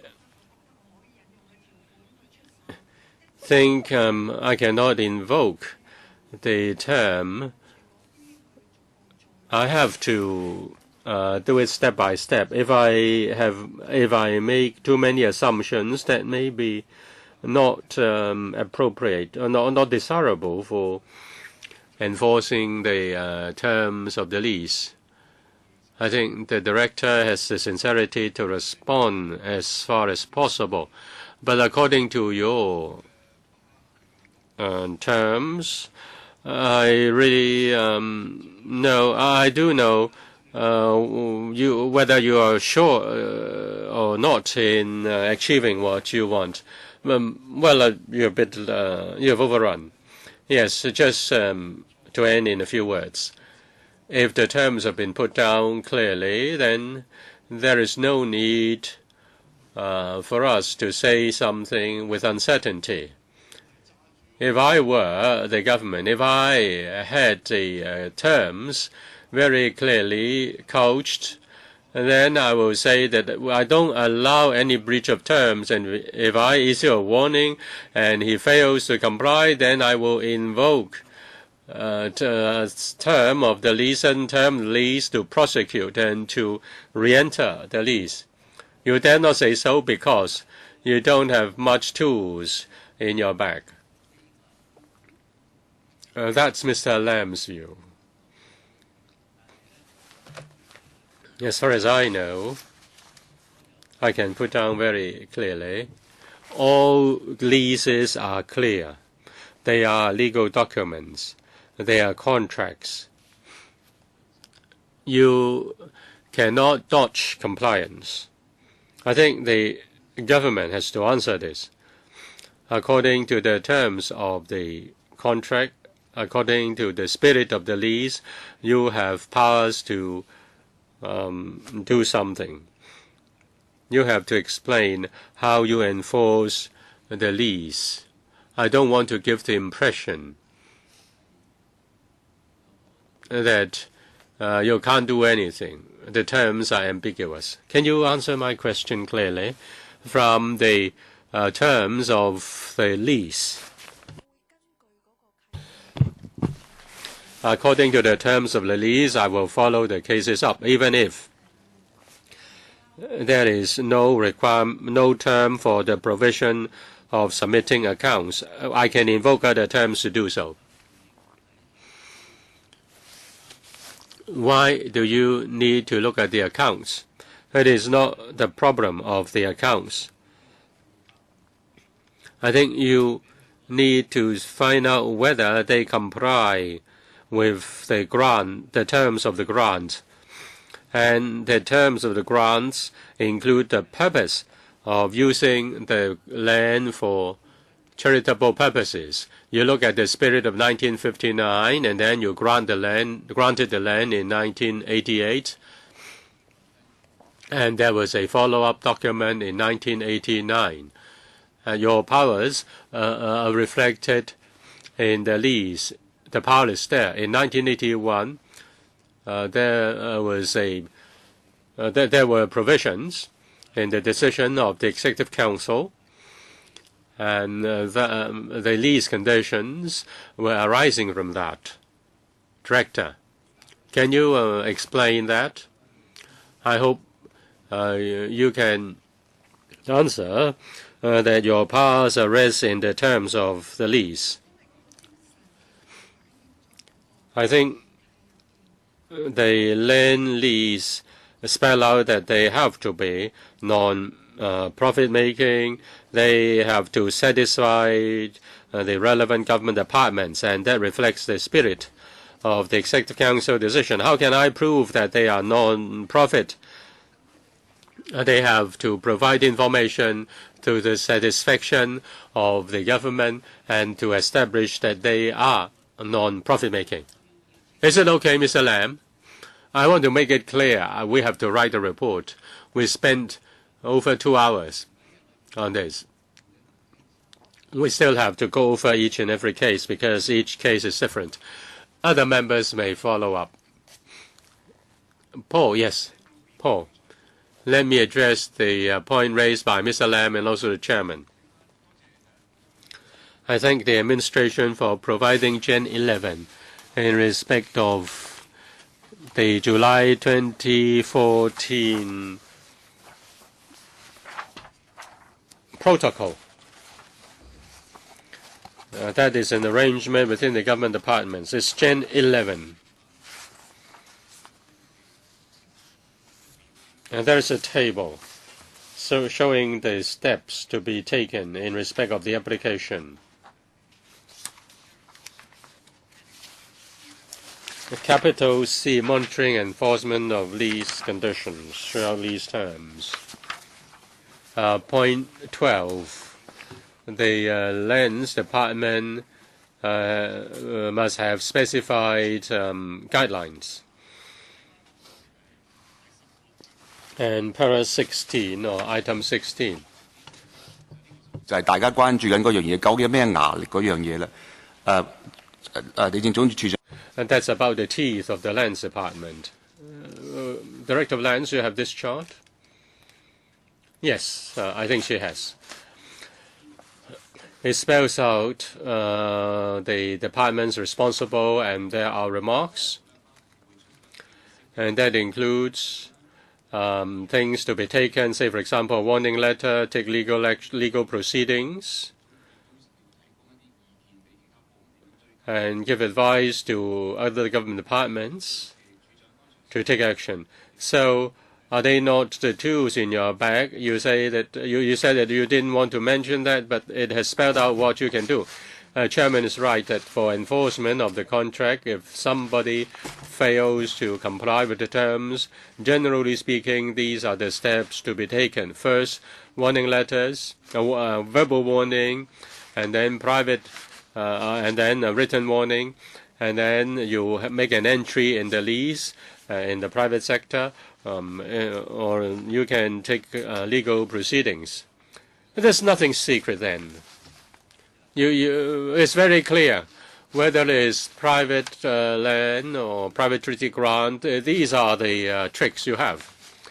Chairman, when I answer the question, I'm rather anxious about the case before us.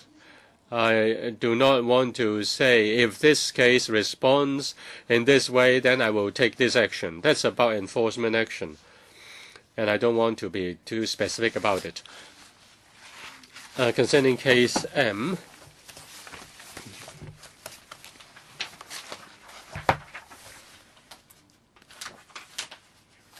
I think the weak spot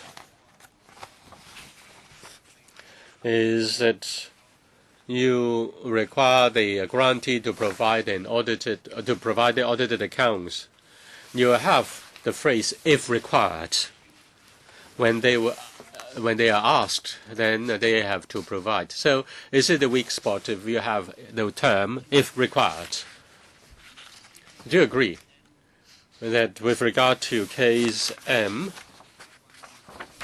with regard to the provision of audited accounts, that is the clause "if required"? Is it the only requirement among the 11 grantees, and you have this "if required" phrase with regard to case M? Now the tail "if required" is added. From today's perspective, I cannot correctly or precisely answer the question why there is this tail. In those days, when the colleague drafted the term, was there a misunderstanding in terms of distribution of labor? It was put there just in case when it was needed. The government can ask for could ask for the accounts. Now we have agreed with them that they have to provide the accounts every year. While I have no intention against the director as far as the current responsibility is concerned. Among the 11 leases, there was only one which was required to provide the accounts. And only in this case, that was the tail, "if so required." Can you confirm this? As far as the lease conditions, "if so required" is in the terms. Now you do have the tooth, so to speak, but there are holes. If someone doesn't ask, or if the supporting department, say in this case, the SWD, doesn't ask, or you two don't know who is to make the request, or to put it in another term, it's fallen between two stools, then is it the reason for not asking for the accounts? Well, broadly speaking, that is so.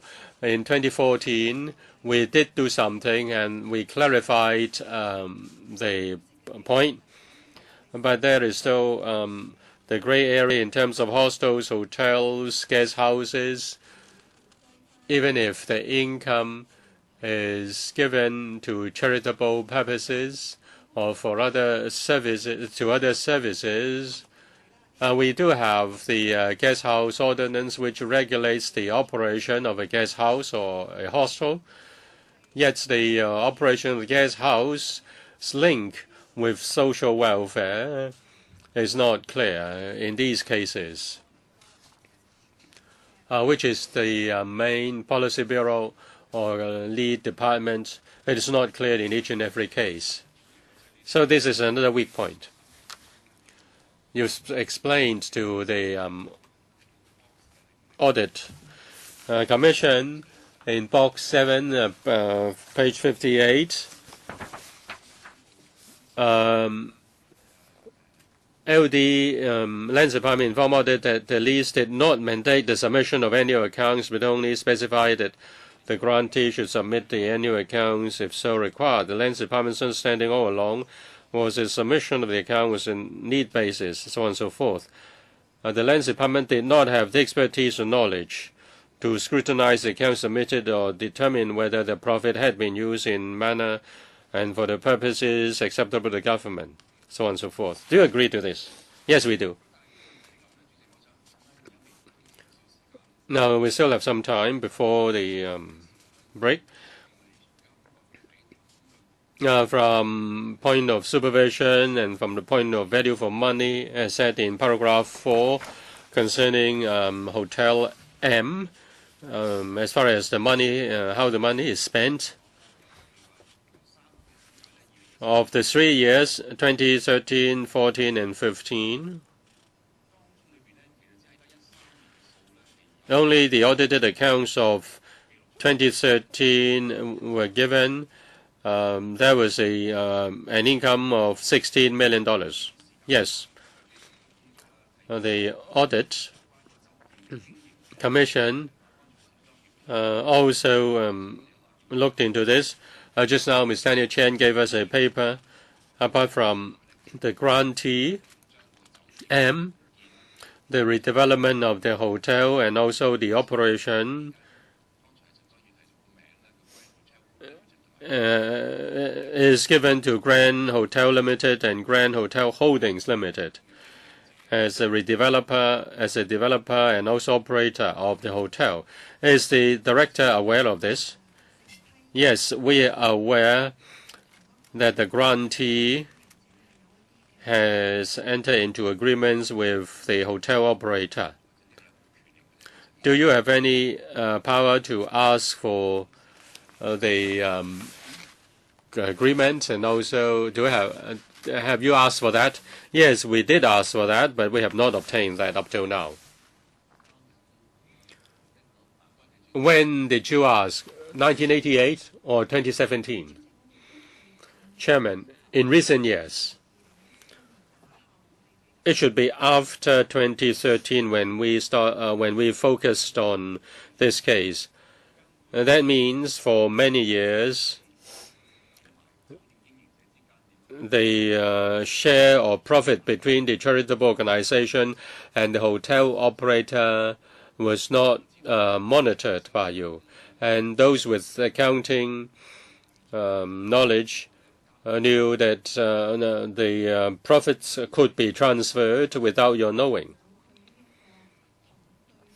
Well, although we do not see the agreement, we have asked for that, and up till now we have not obtained that agreement. As far as we can see with regard to the accounts of the hotel, we can see whether the hotel can make a profit and whether there is any income from the operation of the hotel that has been transferred to the grantee. I agree with the member that we have to look at the agreement before we can know anything in respect of payments and receipts and administrative costs, and whether such are reasonable. Such things are reasonable. Well, so we won't be able to comment on it before we get the agreement, but indeed we have asked. I'm not going to ask for too many details. And in paragraph 4, it says that between 2013 to 2015, it seems that out of the $70 million has been made, only $16 million was plowed back for the operation of the charitable organization. So we wonder what happened, and what happened that had caused you not be able to find out what happened. The grantee confirmed to us that in 2014 and 15, the amount they obtained from the hotel operation was channeled to Charity M. We asked for confirmation from an independent auditor. That is,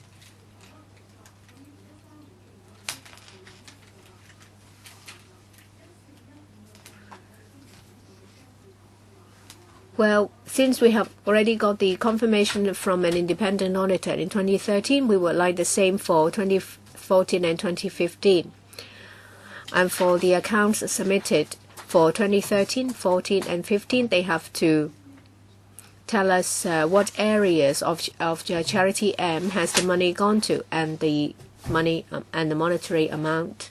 On top of that, we continue to ask them for the agreement.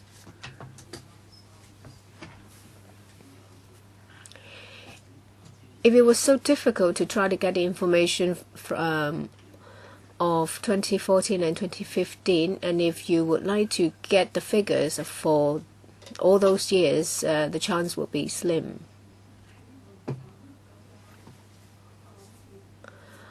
I can't say.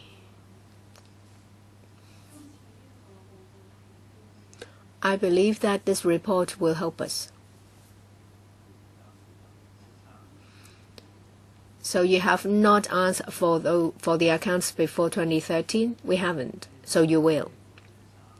They have only got the figure 16 million in 2013 that has gone to charity M. They are going to ask about 2014 and 15, and those before 2013, that will be a different matter. Yes, we have the information for about 2014 and 15, but we don't have the comments from an independent auditor, and we've been asking them for further information.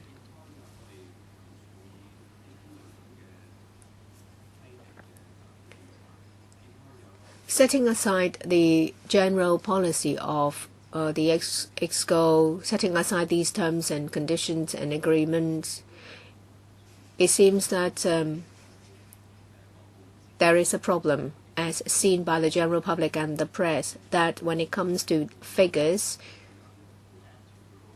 the Lands Department will have to take a more active role, as the Audit Commission said. I agree.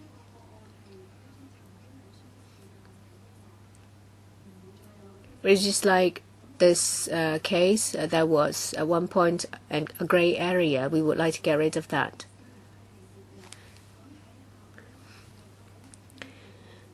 We would look at all these cases with a private treaty grant. We would look at what government departments were involved and which department has the power to ask for accounts. So it's Jan 11, 2014, you issued a guideline setting out the follow-up actions you would take. Yes, there was a guideline issued in 2014. And in order to help departments to enforce the guideline, we would like to do more about gathering of information. In the past 2 decades, there are problems and maybe some other situations. Has it occurred to the Lands Department, or do they have the intention all the time to do something about it as a remedy, apart from getting figures? Should problems arise, would the Lands Department exercise their power to ask for the accounts? If not, how do you deal with these grants?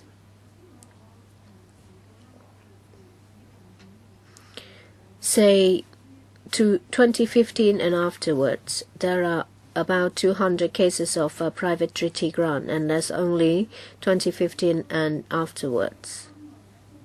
And I believe that for most of them, the categorization is clear. Most of them are education, healthcare, or religion, say, for example, the churches.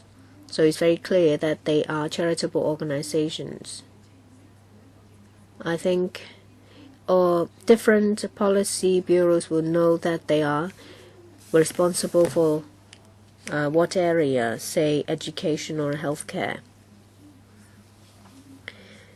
The area where there is gray area is because of something different, say for example hostels or hotel. And how is it related to the welfare, social services, or the charitable purpose? If it's about doing what we did not do, it's mostly to do with these cases, but I don't think the number will be high. How will you follow up on them?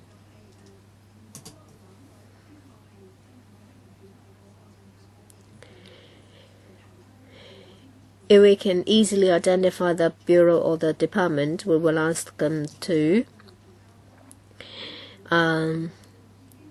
do what they are supposed to do, say for example to ask for accounts. Some of them might have been receiving accounts from organizations, and where we can't find the responsible government, then the Lands Department will take up the task to identify the grantee to ask for accounts. What tricks do we have, as members asked? Well, I have already replied to that. There will be a series of actions to take as follow-up work. I thank the director for saying that there aren't many. But it's very difficult for you to try to get the accounts for just 1 year in relation to Charity M. How do we know that you have enough resources and manpower to get the information? Or that you would actually take action if you can't do that? We do our best.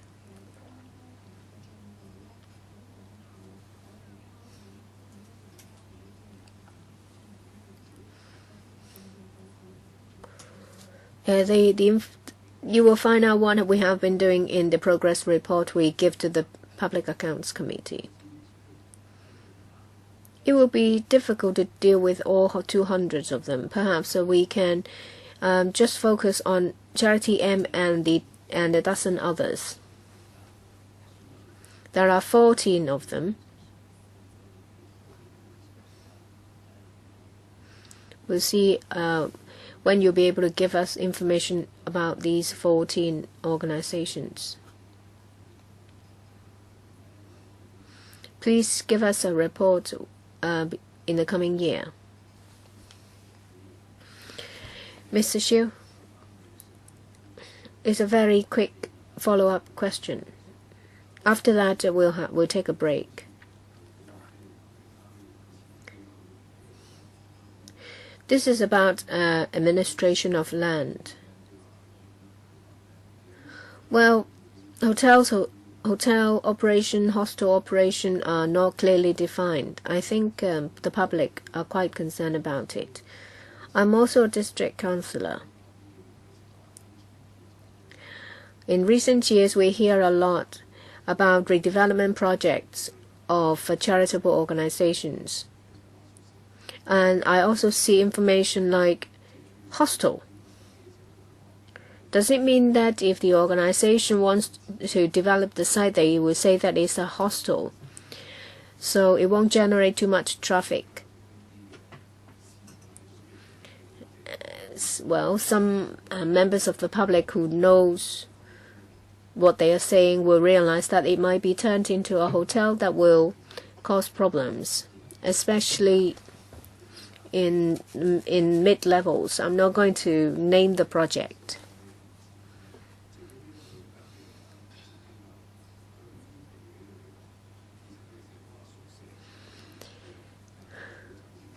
These organizations have been saying that they will be turned into hostels, but there is a very good chance that they can be turned into hotels as well. So when they want to increase the plot ratio, I think you have to clearly explain to residents, because every time they say that they are hostels for their own. Hostel and hotels are completely different. Say if it's a church, it will be a hostel for their staff.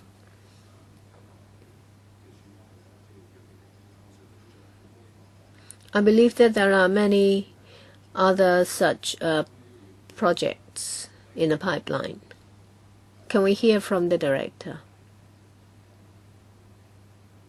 Who is to explain about the definitions of hostel and hotel? Shall we hear from the Home Affairs Bureau?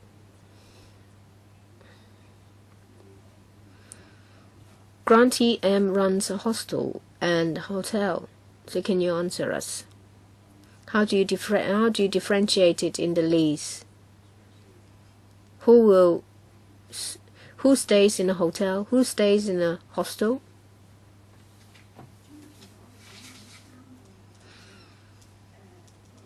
It's 3 different words: hotel, guest house, and hotel and hostel. From the perspective of land leases, I remember I said at the outset, I have mentioned that if it's a hostel, hotel and hostel, if the on the lease it doesn't specify the target group or the level of facilities, it will be difficult for us to differentiate. But dormitory is different. It's different from hostel or hotel. We can tell from the word that there needs to be common facilities, and they are for people related to a certain organization, say for example dormitory for staff or for students.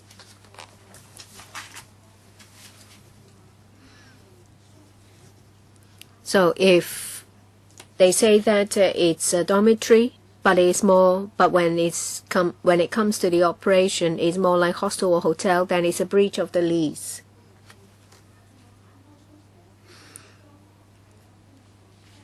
Well, a lot of these leases talk about hostels. I have explained openly and to people from the hotel industry. These are old leases.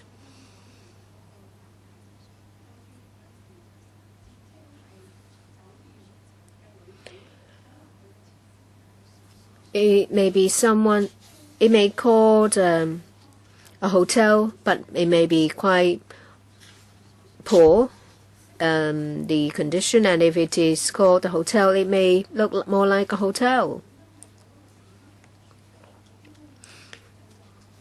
We would not say that it's a breach of the lease simply because of the facilities they provide, but we have learned from it. Society now requires everything to be set out more clearly.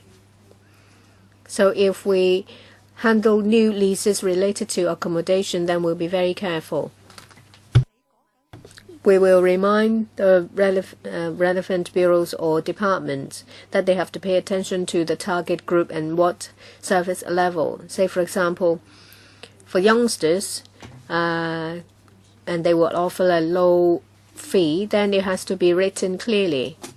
That is for youth hostel. There is another example I've cited, the Mariners Club in Tsim Sha Tsui. That's the same. That is dealt with in the same way, because previously there was only a portion of it offering cheap accommodation to seafarers. But then they would like to turn part of it into a hotel for guests.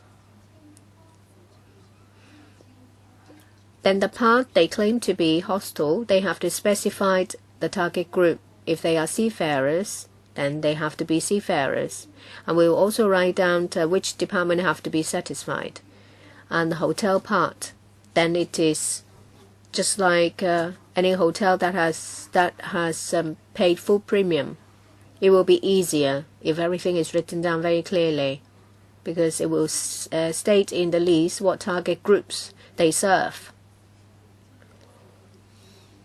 That wouldn't be the case that we don't know where we stand because it's not written.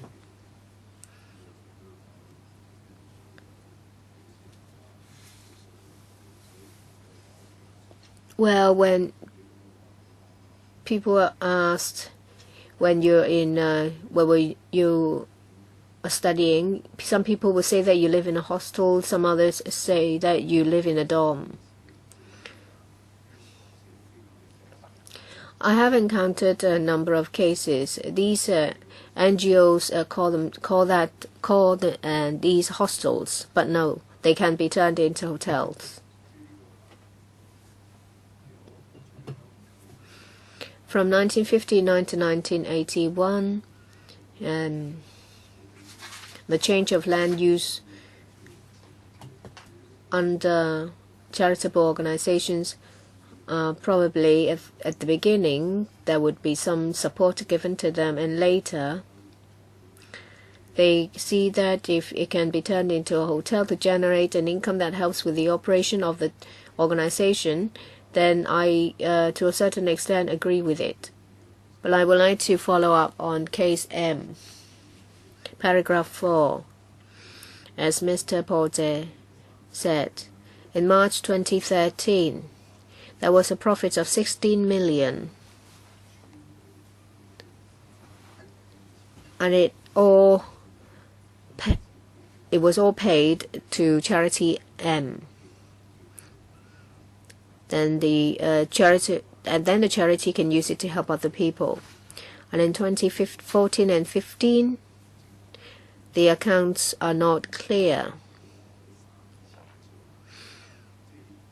let alone the accounts before 2013. Land resources are very important in Hong Kong. We gave them the resources. Will they use the resources to serve their purpose? If there is no monitoring, then it's not ideal. Well, in this case, they involved a private hotelier.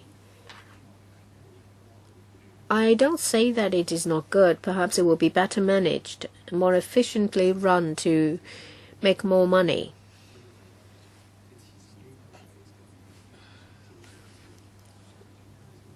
Well, if you're a charity, you get a free lunch, but if you are a business, you don't. Do you just leave it to the charitable organizations to decide?